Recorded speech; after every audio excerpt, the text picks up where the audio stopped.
The things I wish I knew when I first started as a physician liaison. There are so many things that I wish I knew when I first started out in the field as a physician liaison. I wish I had a mentor, a coach, someone to guide me, someone to tell me. So I wanted to share those things with you. I made a little list, and I'm sure that you have some things you could add to the list as well. But I wish that I knew when I first started as a physician liaison that it can get really lonely out there. I thought, oh, I'm going to be out visiting people all day. It's going to be great. I'm social, I'm extroverted, I'm going to be talking to people. What I didn't understand is how lonely it can feel because you're in the car all day by yourself. And sometimes you just feel like you're on an island. So gather your cheering section. What does that look like for you? Is that a coworker? Is that a favorite podcast? Is that your favorite pump you up playlist? Whatever it is to keep you energized and engaged when you're in the car by yourself, when you're driving around, when you're going to offices and maybe it's a rough day, you're getting told no a lot. What is your cheering section? What does that look like for you? Gather your cheering section. I wish I knew that, and I wish someone had told me that when I first started as a physician liaison. I also wish someone had told me when I first started as a physician liaison that your leadership team has absolutely no idea where you are, where you're going, who you're going to see, or what you're doing unless you tell them.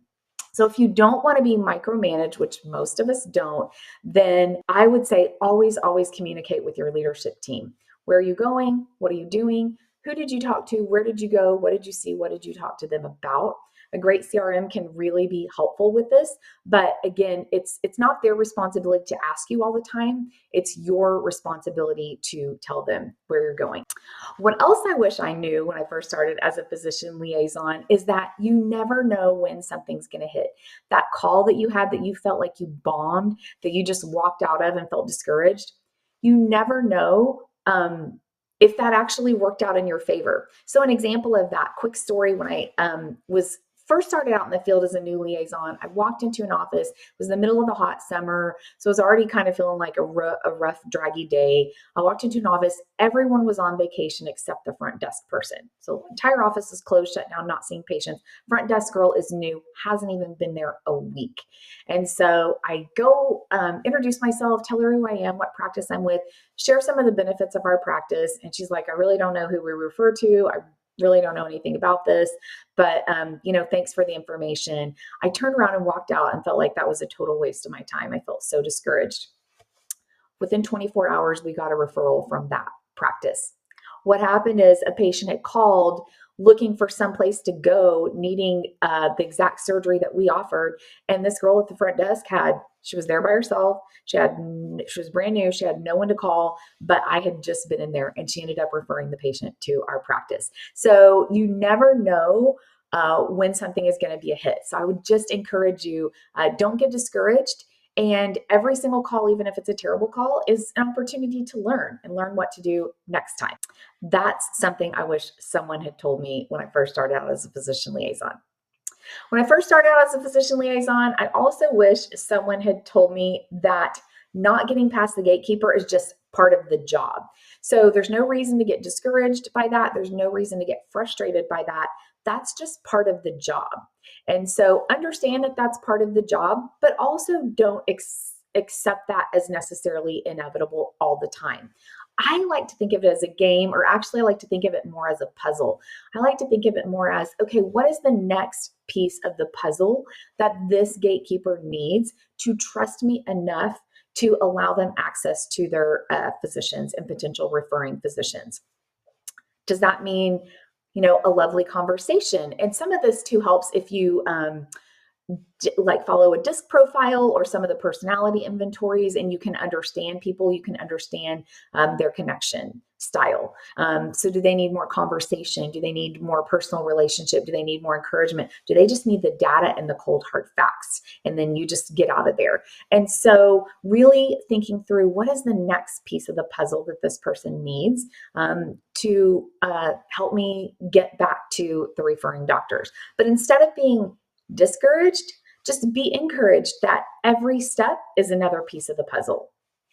What else I wish I knew when I started out as a new physician liaison is that Being in the friend zone, meaning being friends with your referring doctors, like it feels really cool in the moment, but it is not nearly as cool as you think it is. And what I mean by that is you can be friends with people, you can go in and shoot the breeze, you can talk about the game, you can talk about the kids or the grandkids or the pets, have this great conversation, and you walk out and you feel so good. Like that was a win. That was a feel good. But the reality is nothing changes.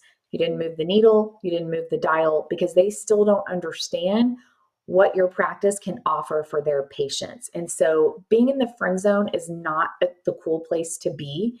Actually bringing value to their patients and their practice is the cool place to be. And ironically, if you do that long enough over time, you actually can become friends with a lot of your referring doctors.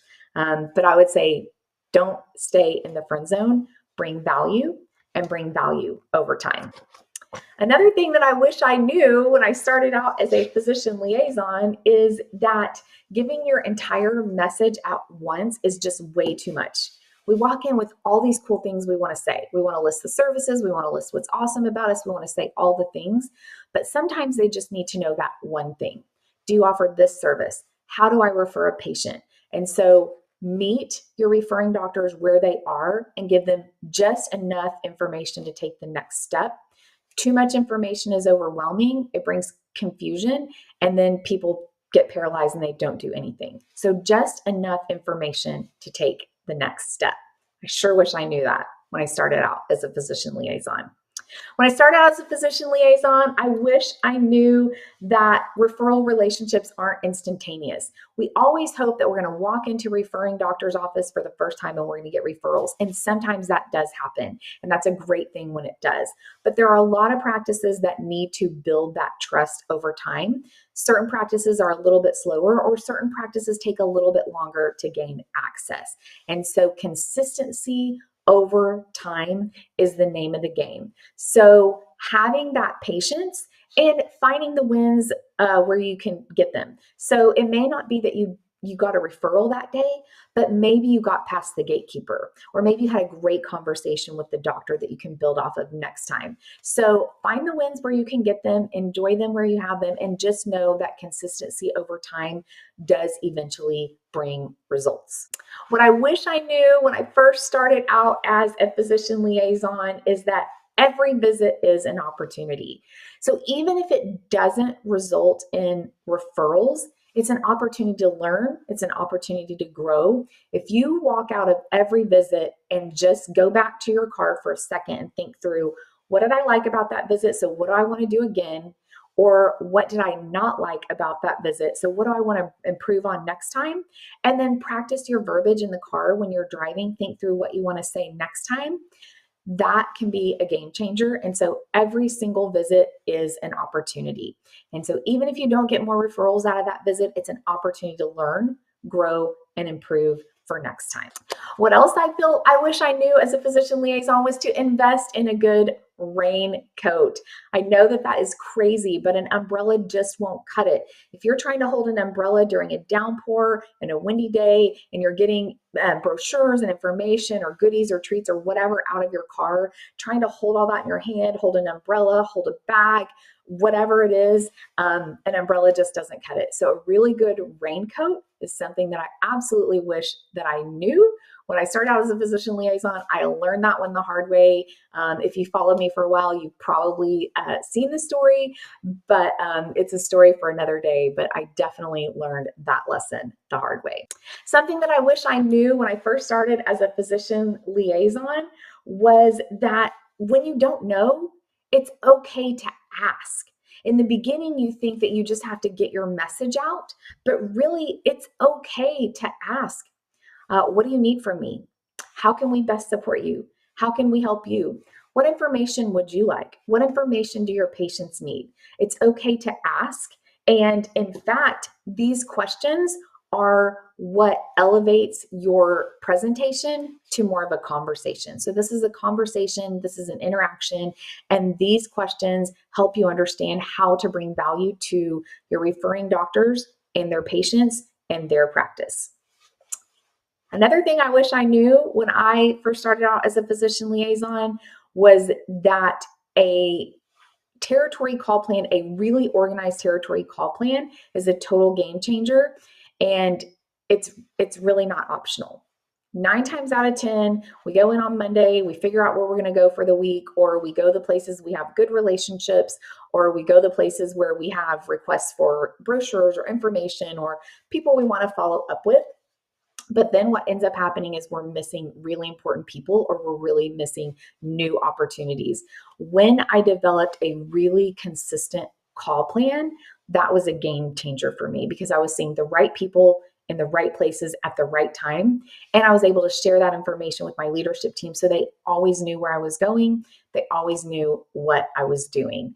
So having a consistent call plan. Oh, and back in my day, that was all on Word document. It was all on Excel. Like, we had to build that by hand with a map, an old-fashioned map. So now there are apps such as Badger Maps that can help you do that, that make it so much easier. So there's no reason this day and age not to have a really good, well-built, consistent call plan, especially when you've got apps and things that can help you and make it so easy and so quick to do that for you.